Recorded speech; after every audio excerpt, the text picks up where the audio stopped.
Құрметті оқырмандар, әңгімені тыңдамас бұрын каналға тіркеліп, лайк басып, әңгімені соңына дейін тыңдап, қолдап отырыңызшы. Кешкі уақыт. Балаларды үйге кіргізіп, тамағын беріп, бола берген кезде есікті ашып, күйеуі Әскербек үйге кіріп келді. Көңілді сияқты. Бірден, «Қатын, жақсы жаңалығым бар», дейді. Айнұр сеніңкіремей, «Осы сен маған жаңалығыңды айтпай-ақ қойшы, көрдім ғой», дей беріп еді. «Алдымен тыңдасаңшы, қуантайын деп тұрсам». «Ал, не жаңалық?» «Жер сатып алдым бүгін». «Не қарайсың? Жер сатып алдым дейім». «Қандай жер?» «Ей, барлығы аяқ астынан болды. Ана Жандос бар емес пе? Сол ақша керек болып тұр деп, жерімді сатамын деді. Мен сатып алдым». «Жинаған ақшаны құрттың ба?» «Құрттың ба демесеңші, жер сатып алдым, 6 сотық». «Қайдан?» «Алматыдан». «Жердің түбінен бе? Ол жерге қалай барамыз?» «Өзің емес пе Алматыға барамын деген? Міне енді баратын болдың». «Сонда қалай? Қай жерде?» «Енді тура Алматының өзінде емес, Алматыға жақын ауылдар бар ғой, сол жерден алдым. Бұйыртса, мына қорадағы малды сатып көктемде қозғаламыз». «Жұмысты қайтесің? Сені біреу ол жақта күтіп отыр ма?» «Қорықпасаңшы, бар ғой достар, туысқандар. Басында соларды паналаймыз да». «Сығанқсап жүреміз бе? Осы саған ештеңе жақпайды. Өзің емес пе құлақ миымды жеп біткен, жұртта қалдық деп. Елдің барлығы көшті, біз отырмыз деп күнде қақсайсың. Енді титтей бала-шағамен қайда барамыз?» «Бірдеңесі болар, уайымдама. Басында пәтер жалдап тұрармыз», деді. Міне осылай Әскербек, Айнұр екеуі 2 баласымен Алматыға қарай көшіп келеді. Жердің басына әкелгенде, айдалаға келгенде әсерде болады. Мына жерде қалай өмір сүреміз? Светі жоқ, не суы, жолы жоқ, жақын жерде дүкенде жоқ, деп жыларман болып тұрған Айнұрға. «Ей, бұл жаңадан салынып жатқан жерлер ғой. Әне көршілер бар. Әлі осы жер жайқалып шыға келеді, көресің», деп қояды Әскербек. Осылай үйдің құрылысы басталып кетті. Үй дегенде сол бірінші 2 бөлме времянка салынды. Тоқ кіргізіп, су жүргізілді. Сонымен ақша бітті-ау дегенде күз өтіп, қыс түсті. Әскербек жұмысы тұрақсыз болып, қыстай үйде жатып қалады. «Екеуміз бірдей жата берсек кім асырайды? Мен жұмысқа шығайын», деп Айнұр жұмысқа шығып кетеді. Жұмысты құрбысы тауып береді. Төсек тартып жатқан апа 2 ұлы бар. Біреуі Астанада, біреуі осы Алматыда тұрады. Келінге жарымады, екеуі де қарамайды, орысшаланып кеткен ғой. Апа өздігінен жүре алмайды, соны күтіп бағасың, уақытында дәрісін бересің. Тамаққа өте кірпияз адам, көп ішпейді де. Ұлдары 2-3 айда бір келіп тұрады, кейде келмей кететіндер де бар. Бұл жерде апаның сіңілісі бар, Алматыда тұратын. Міне сол кісі келіп жағдайын сұрап тексеріп жүреді. Сол кемпірдің тілін тапсаң болды, деп түсіндіріп жатыр. Өзінің айтуы бойынша Рай апайға күтуші болып жалданады. Алматының жоғарғы жағында 3 бөлмелі пәтері бар. Бір жақсысы базарға жақын екен. Азық түлігін тасып береді. 9-шы қабатқа түсіп шығу қиын екен. Лифт болса да үйренбеген адамға қорқынышты екен. 70-тен енді асқан апа бойы аласа, өте арық болса да, мүгедектер арбасына отырғызып, жатқызып тұрғанға ауыр болып шықты. Тамақты да талғап ішеді. Ішетін дәрілері көп. Күтуші жалдағанына қарағанда зейнетақысы жақсы болса керек. Астанадағы ұлы ақша салып тұратын көрінеді. Кіші ұлдан пайда жоқ, ішеді. Рай апа, түнде жалғыз қорықпайсыз ба? Басқа салған соң көнесің да, қайда барамын? Қолыма ана телевизордың пультін ұстатып кетсең болды. Қанша уақыт болды ауырғаныңызға? Біраз болды. 8 жылдан асып кетті ғой деймін. Инсульт алып құладым, содан бері тұра алмадым. Бұрын қайда жұмыс істеп едіңіз? Өмірбақи дәріханада жұмыс істедім. Зейнетке де сол жерден шықтым. Күйеуім қайтыс болған соң 2 баламды өзім өсірдім. Үлкен ұлым Астанада қызмет істейді ме? Жоға, әйелі көкшетаулық, өзінің төркініне жақын жерден жүрген түрі. Балам соның соңында, деп біраз ойланып отырып қалды. 3 баласы бар, бірақ көп болды немерелерімді көрмеген ме? Әкелмейді де. Ана келіннің істеп отырғаны ғой, деп көңілсіз күйге түсті. Кіші балам осы Алматыда тұрса да келмейді. Ішеді, әйелі сонда да тастамайды. Олардың 2 баласы бар, деп сөзін аяқтады. Айнұр кешке үйге келгенде Әскербекке Рая апасының жағдайын айтып береді. Оны тыңдап отырған Әскербек: кемпірдің ана дүниеге кеткенін күтіп отыр десеңші екеуі. Хабар алған күні әйелдерімен бірге жетіп келеді, көрде тұр. Не деген адамдар, аналарына жандар ашымайды ма сонда? Қайдан білесің, жас кезінде қандай адам болған? Сонда да, құрсыншы, біреудің өмірінде не шаруамыз бар? Құдай сақтасын, басқа бермесін, бізден аулақ, деп қояды. Көктемге қарай ауылдан арқаланып қайын сіңілісі келеді. Өзі тар 2 бөлменің бір бұрышынан орын алып жатып алады. Босқа жатасың ба? Жұмыс таппадың. Мына 2 балаға қара, деп Әскербек қарындасын отырғызып, өзі жұмысқа шығады. Жұмысы осы жолы табысты, жақсы болып шығады. Арасында қосымша табатын ақшасы бар. Соған көңілі марқайып, күнде көңілді келеді. Арасында балаларына тәттілерінде әкелетін болған. Үй саламыз деп өлеміз бе? Арасында осылай тойлап тұрайық, деп жора жолдастарында шақыратыны бар. Айнұрдың бір байқағаны, қайын сіңілісі жұмысқа шығуға асықпайтын сияқты. Біреуі 4 жаста, біреуі 3 жастағы 2 баламен күн ұзақ үйде отыра береді. 20-ға әлі толмаған жас қыздың үйден шықпайтыны таң қалдырады.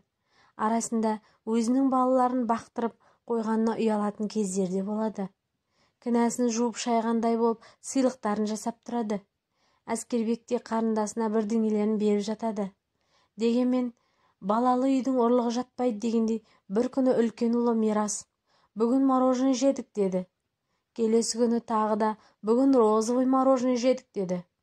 Сендер күнде мороженое жейді екенсіңдер ғой, Әселма апа әперіп жүрген, деп сұрады. Жоқ, Нұртас әпереді, деді. Нұртасың кім тағы? Нұртас ана жақта тұрады, деп көшенің басына қарай қолын шошаңдатты. Нұртасты танымаймын, маған келген кезде көрсет, жарай ма? деп еді баласы басын шұлғыды. Бұл әңгіме ұмытылып кетер ме еді?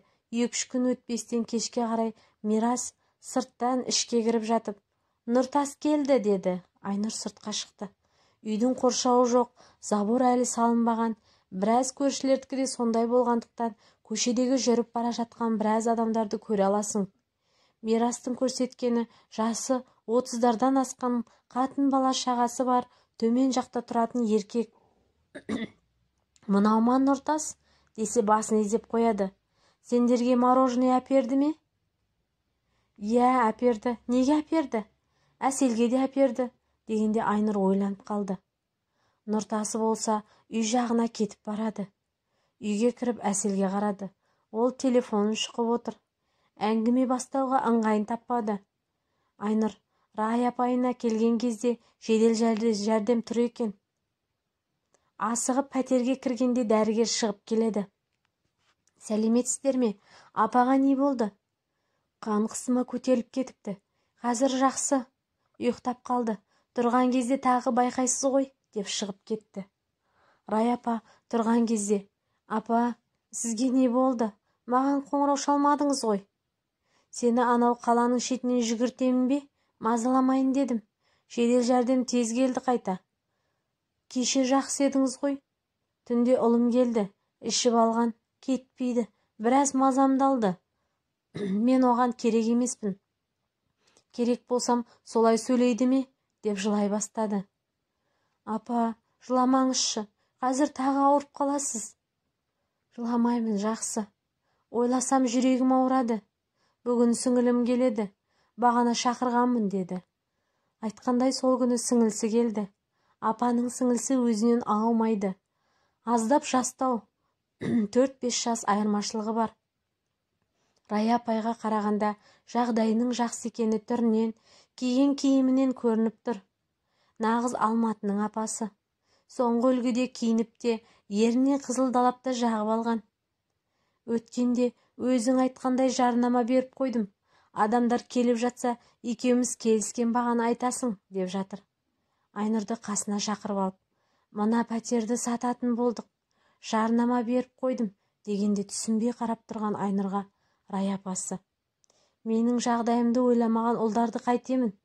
Үлкені жасы 50-де, кішісі де өкшесін басып келеді. Өз жағдайларын өздері жасасын. Осы уақытқа дейін менің өлгенімді күтіп отырған ұлдардан қайыр жоқ. Келіндерімді сөз қылып қайтейін. Өзіңіз қайда барасыз? Мына 3 бөлмені сатып 1 бөлмелі аламын. Үстіндегі ақшаны жұмсаймын. Дәрілерім бар, сен сияқты күтушілерім бар, жалақысын беретін. Бір зейнетақы өмірі жеткен емес. Үлкен ұлымның маған ақша салмағанына міне 5 ай болды. Елдің барлығына қарыз болып кеттім. Өлсем көрде тыныш жатайын, қарыздарымды таратамын, деді. Кеше есіктен кіргеннен балам, ана қалың қалай, жақсысың ба, деудің орнына әлі жатырсың ба, дейді. Мына қымбат дәрілерді ішіп жатқаныңды баққанша, арасында маған да ақша бермейсің бе, деп қарап отыр. Екі көзіммен үйдің ішін шолып, қарап бөлмелерді аралап шықты. Соған қарағанда бір жоспары бар сияқты, деп күрсінді. Рая апа есікті өзі ашты ма? Кілті бар ғой, өзі ашып кіре береді. Мынауың дұрыс сұрақ екен, неге ойланбағанбыз? Есіктің кілтін ауыстыру керек, деді сіңілісі де. Сол күннен бастап пәтер жарнамасы бойынша қоңырау шалып келіп кететіндер басталды. Арада 1 апта өткенде үйге ертерек келген Айнұр ұлдарының балмұздақ жеп отырғандарын көрді. Үйге кім келді, деп Мирасы ағыздырып жеп отырған балмұздағын бір тістеп алып, Нұртас келді, деді. Сырттан кірген Әселді қасына шақырып, Нұртас деген кім? деп еді. Қыздың көзі бақырайып кетті. Үйге келіп жүр ма? Неге келеді? Жоқ, келіп жүрген жоқ. Оның қатын бала шағасы бар екенін білесің бе? Онымен сөйлесіп жүрген жоқпын, деп жұлқынды. Мирас өтірік айтып тұрма сонда? Жоқ, мен өзім әпердім, деп жұлқына үйден шығып кетті. Қап, мынаның қорлығын-ай, енді не істедім, деп тұрып қалды. Әскербекке айтса жамандағандай болады. Әселің де мойындап тұрған жоқ.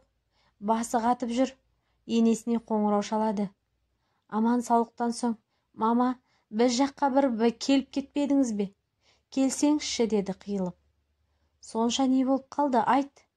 Әскербекке айтсам мінезін білесіз, өзіңіз келгеніңіз дұрыс шығар, деп өзінің күдігін айтып еді. Енесі ыршып түсті.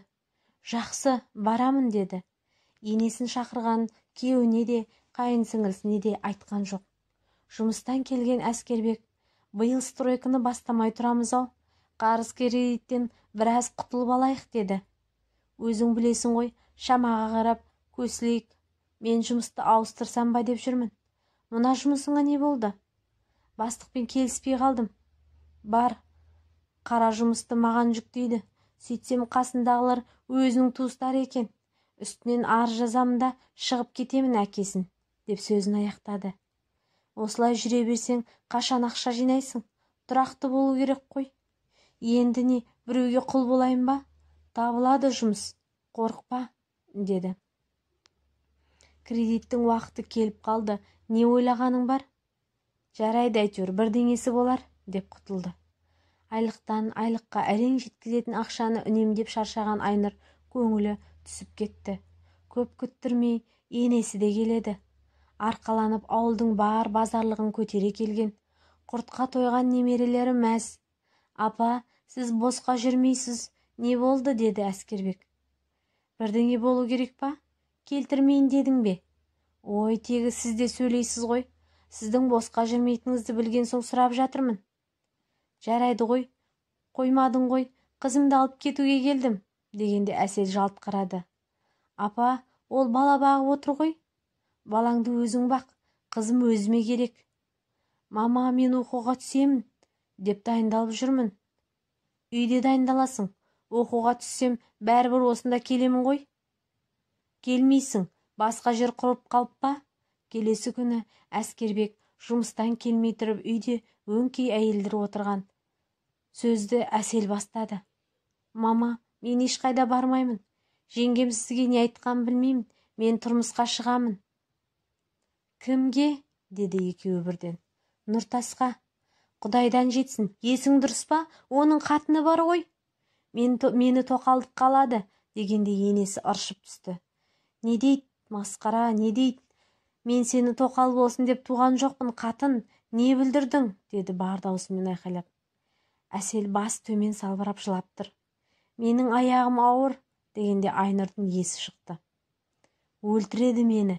Әскербек өлтіреді мені. Не бүлдірдің? Деді қайынсіңлісіне бұлды айқайлап. Менің өмірім. Өзім білемін. Не істесем де дей беріп еді. Шешесі тоқпақтай жөнелді. Жап аузыңды, қатын, жап. Мен тірі тұрғанда сен ештеңе білмейсің. Үніңді өшір, ешкімге айтпа, деп қызын ұрып жатыр.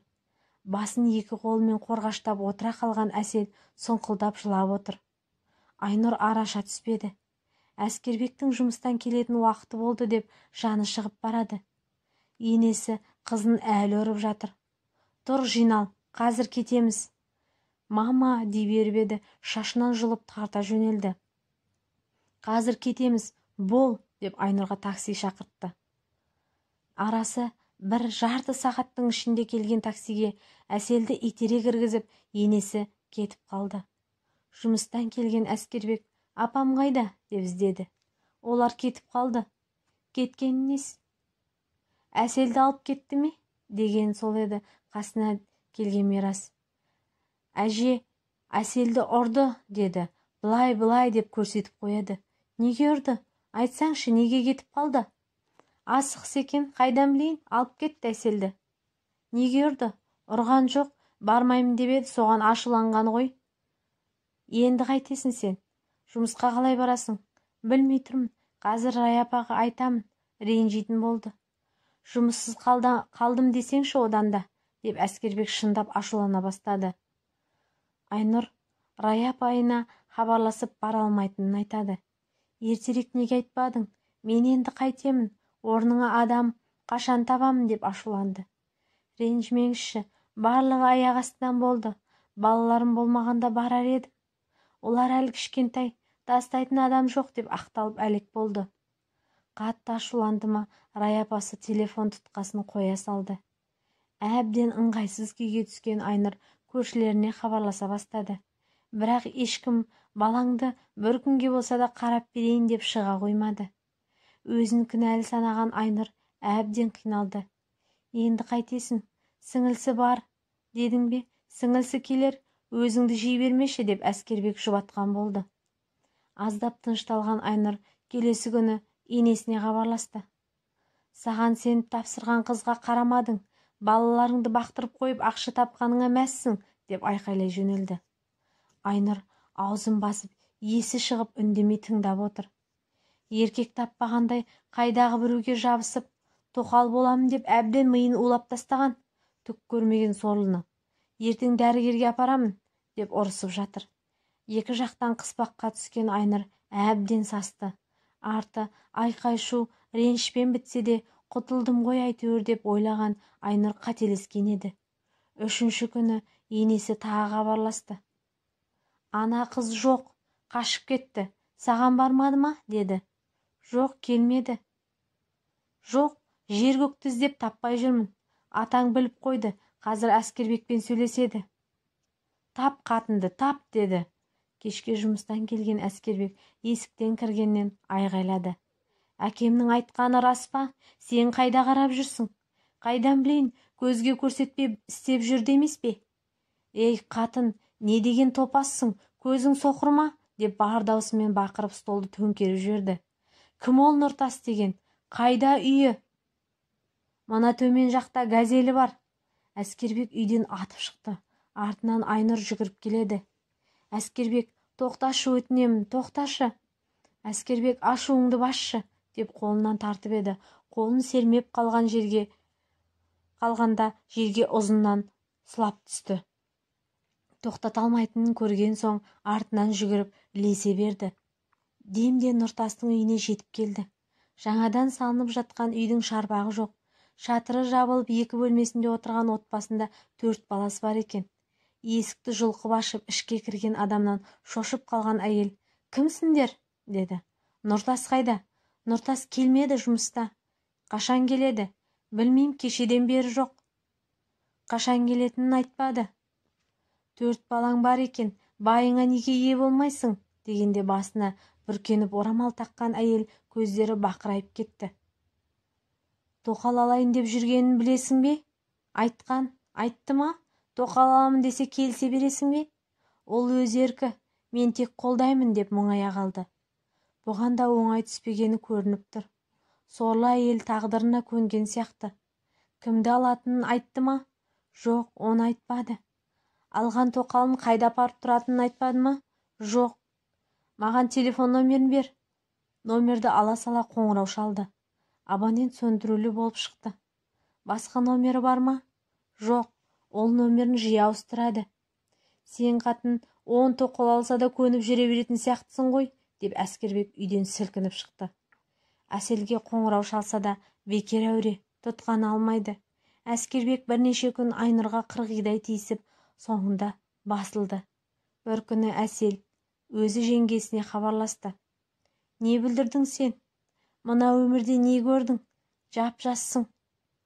«Қайтем енді, алданып қалдым». «Қайдасың қазір?» «Әлі де кеш емес, сені барып алып кетеміз». «Жоқ, өз еркіммен келдім, аяғым ауыр, енді қайда барамын?» «Намазға жығылдым деме тек». «Намаздамын, сонда хиджаб кидің бе?» «Иә, өкінбеймін. 4 баласымен әйелін тастап кеткен адам сені де тастап кетеді, ақымақ». «Иә, оны да уақытында көрермін», деп жылап тұрды. Осылай Әсел біреуге тоқал болып кете берді. «Менің енді қызым жоқ, атын атамаңдар», деп жылап енесі қалды. Сол күннен бастап Әскербек Нұртастың үйін аңдумен болды. Күйеуі бірдеңе білдіріп қояды ма деп Айнұр шошып жүреді. Уақыт тез өтіп қыс келеді. Нұртас Әскербектің аңдып жүргенін білсе керек, үйіне қайтпады. Қатын бала шағасы қараусыз қалды. Айнұрдың енді ол әйелмен 4 баласына жаны аши бастады. Қыстың бір суығында сол үй жақтан келе жатып, мұржадан түтін шықпайтынын байқады.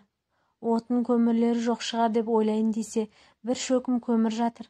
Жақынырақ барып қараса, есік алдында қары күрелмеген екен. Келесі күндері көршілерінен сұрастырса, көшіп кеткен деді.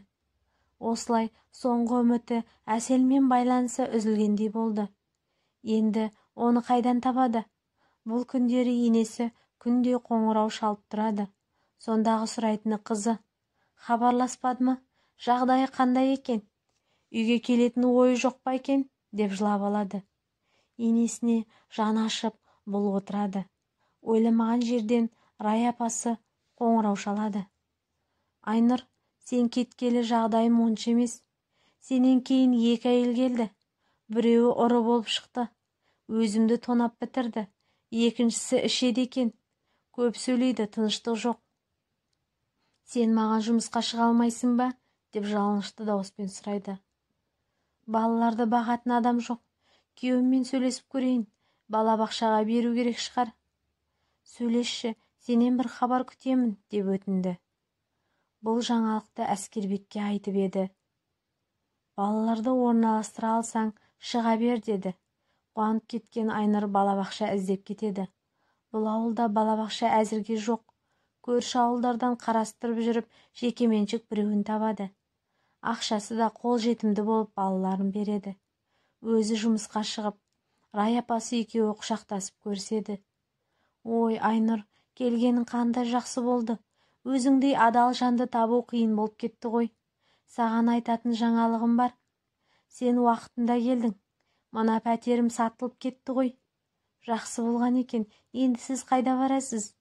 Сіңілім осы пәтерде бір бөлмеліге ауыстырып берді. Үстіндегі ақшаны да алып алдым. Бұйыртса, келесі апта көшеміз. Соған дайындалу керек, деді. Ауыстырған пәтері Алматының шет жақтарындағы мөлтек аудандарының бірінен болып шықты. Екі ортада көшу 1 апта уақытты алды.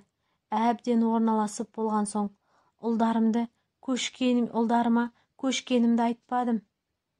Өздері де мені іздеп келмегендеріне көп болды. Өздерінен көрсін. Бірақ тауып алады ғой, деп қояды. Жұмыс бұнымен бітпеген екен. Енді ауруханаға барып тіркелу, қаралу жұмыстары басталды. Рая апамен жүріп байқағаны, апа жас кезінде жақсы жұмыс істеп, елмен жақсы араласқан болып шықты. Сіңілісі де осал емес. Әйтеуір біреуге қоңырау шалып сөйлесіп, шаруаларын демде бітіре қояды. Осындай пысық әйелдің ұлдары қалайша ынжық, бос болды екен деген сұрақ туындайды. Өзінің де 2 ұлы бар екені есіне түсті. Бір уақыт қартайған шағын елестетіп, ұлдарын ойлады. Оларды жамандыққа қимады. Не болса да бір қыз керек екен деген ой тағы бар. Арада 1 айдай уақыт өткенде үйге бір бала келеді. Немересі екен. Жасы 18-дер шамасында. «Бабуля, как дела?» деп орысшалап. Орысша қазақша аралас бірдеңелерді айтып жатыр. «Мама сказала» деп бір жайсыз хабар айтқандай болды. Рая апаның түрі бұзылып кетті. Бала көп отырмады, кетіп қалды. Рая апа ұзақ уақыт үнсіз жатты. Тек Айнұр кетерде ғана: «Немерем ғой келген. Балам ауырып, ауруханаға түсіп қалыпты. Бауыры цирроз депті. Арақ қой түбіне жеткен. Келген сайын айтушы едім, тыңдамады. Ұзаққа бармайды, үміт жоқ депті. Қайбір мені керек болып іздеді дейсің кен. На похорону деньги нужны депті. Соңғы рет көргенде түрі жаман еді. Әбден қарайып кеткен», деп байғұс апа жылап отыр. «Апа, қойыңызшы, жыламаңызшы. Қазір өзіңіз ауырып қаласыз. Мен енді сізді қалай тастап кетемін?» деп қиналып кетті. «Уайымдама, бара бер. Қазір сіңілімді шақырамын», деді. Көп уақыт өтпей баласынан хабар келеді. Баласын соңғы сапарға шығарып салуға Рая апа сіңілісімен бірге барады. Сол кезде Рая апаның үлкен ұлын көреді. Жасы 50-лер шамасындағы ер адам үйге жалғыз келеді. Соған қарағанда інісін шығарып салуға өзі ғана келген. Қасында әйелі де, балалары да жоқ. Рая апаны төсегіне жатқызып, қасында біраз отырды. Сағатына қарай берген соң: «Bir жаққа асығып тұрсың ба?» деп еді. «Пойызға» деді. «Келе салып кетесің бе? 1-2 күн қасында жатсаң болмайды ма?» «Жұмыстан әрең сұрандым.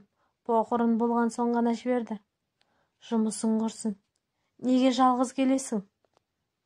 Балалардың біреуін ала келсең болмайды ма?» «Бармай қойса қайтемін? Сүйреп әкелмейтін шығармын.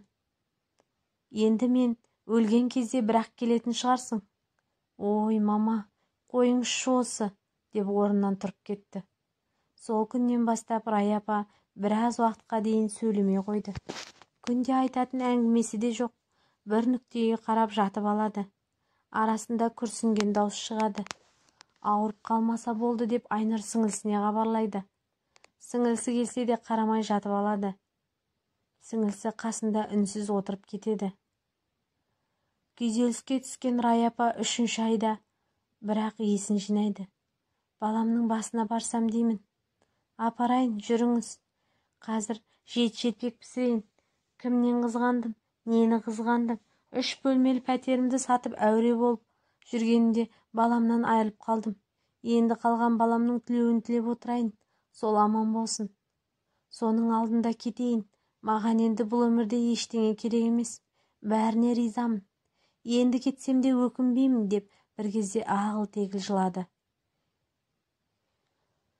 Айнұр сіңілісін шақырды. Ол келемін дегенше қан қысымы көтеріліп кетіп, жедел жәрдем шақырды. Соңында кеш болып, шаршап шалдығып үйіне әрең дегенде жетті. Үйіне келсе, Әсел отыр. Шошып кетті. Бүркеніп тұмшаланып алған. Бір бұрышта 2 бүктеліп қалған. Диванда Әскербек отыр. Айнұр кіргенде орнынан атып тұрды. «Таптым, айттым ғой саған табамын деп. Таптым», дейді бар даусымен. Ол сөйлеген сайын 2 баласы шошып, столдың астына кіріп кетті. Көрдің бе түрін, шеш деймін саған мынаны, деп Әселге қарай тарпа бас салды.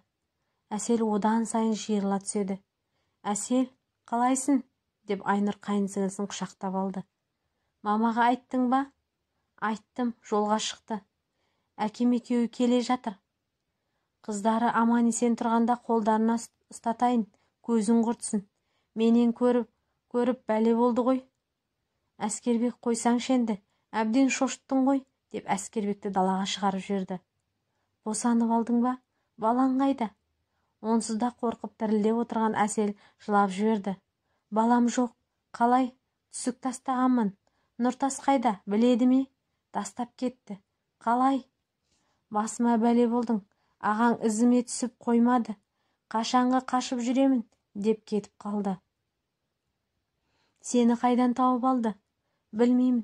Көргенде өзім шошып кеттім. Аузымды да аштырмады. Желкелеп әкелді. Сен ағаңа ренжіме, жарайды ма?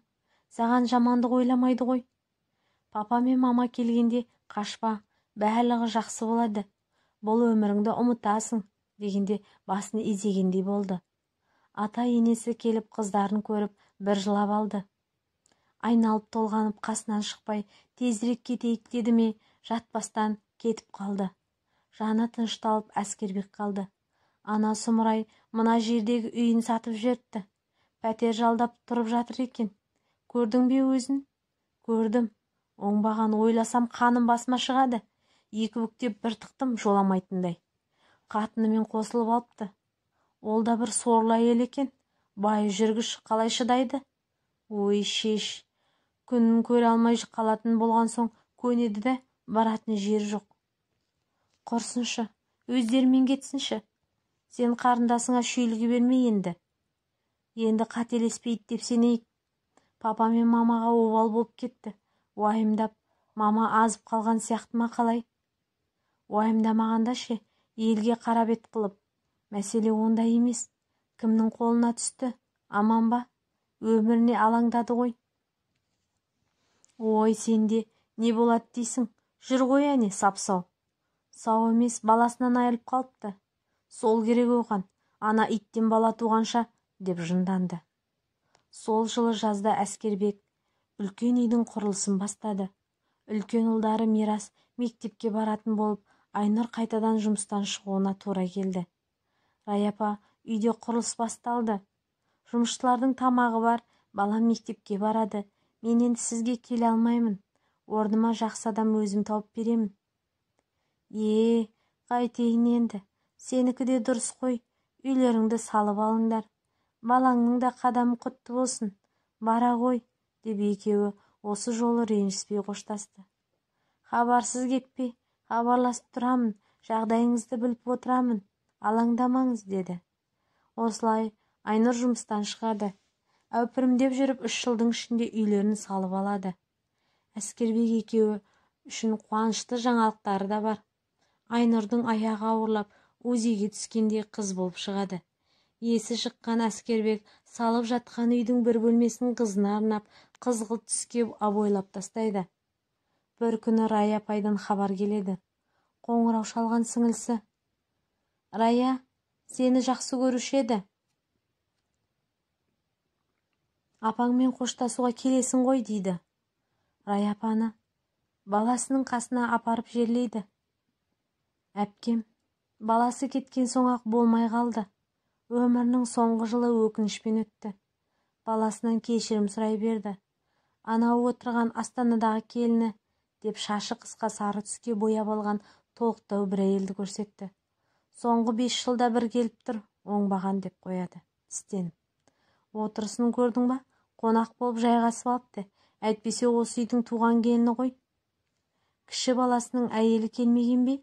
Келді, ол сыртта жүр. Қазір көрсетемін. Мына пәтерді кімге жазып кетті? Осы Алматыда тұратын немересіне жазып кетті. Онда ана астаналық келінің кедірейіп отырған түсінікті болды ғой. Бұл өмірде бәрі жалған. Көріңе дүниеңді алып кетпейсің, деген осы. Көзіңнің тірісінде қадірің болмаған соң қиын екен, деп күрсінді. Рая, саған айтты ма, айтпады ма, жас кезінде үлкен қателік жасады ғой, деп Айнұрға қарады. Жоқ, жеке өмірін айтқан емес. Жарықтық. Әпкем жас кезінде сұлу еді. Түрінен көрініп тұрды. Жасы 70-тен асса да әдемі апа болатын. Иә, күйеуі Жолдыбай, екеуін туысқандар қосқан. Апамның бір құрбысы, апамның артынан қалмай жүріп көндірген ғой. Қызыңды мен келін қыламын, баламы әперемін деп жүріп екеуін қосқан. Басында жас болды, түсінбеді. Кейін Жолдыбайды сүймейтінін түсінеді. Бірақ ол кезде кеш еді, 2 ұлы бар. Сөйтіп жүргенде әпкем жұмысында бір жігітке ессіз ғашық болып қалады. Ғашық болған соншалық күйеуімен ажырасып кетеді. Әлгі жігітпен қол ұстасып кетіп қалды емес пе? Жолдыбай ұлдарын бермей алып қалады. Ұлдары анасыз өседі. Раяның бақыты ұзаққа бармады. Сүйіп қосылған жігіті оқымысты біреу болып шығады. Жұмыс бабымен шетелге кетіп, қайта келмей қояды. Қайта екеуінде бала болмай, Рая жалғыз қалады. Арада бір 10 жыл салып, Жолдыбай жұмыс басында жарылыс болып қайтыс болады. Соның қазасынан кейін бірақ Рая 2 ұлын қолына алады. Бірақ ол кезде олардың арасы суып кеткен еді. Мама деп атағанымен бала күндеріндегідей еркелеп аналарына жақын болмады. Қалған өмірі өкінішпен өтті. Өзінің жіберген қателігін мойындап, ұлдарын кінәламайтын, келіндеріне де сөйлемейтін. Мама деп атағанымен бала күндердегідей еркелемейтін. Айнұрдың да жүрегі ауырып, Рая апаға жаны ашыды.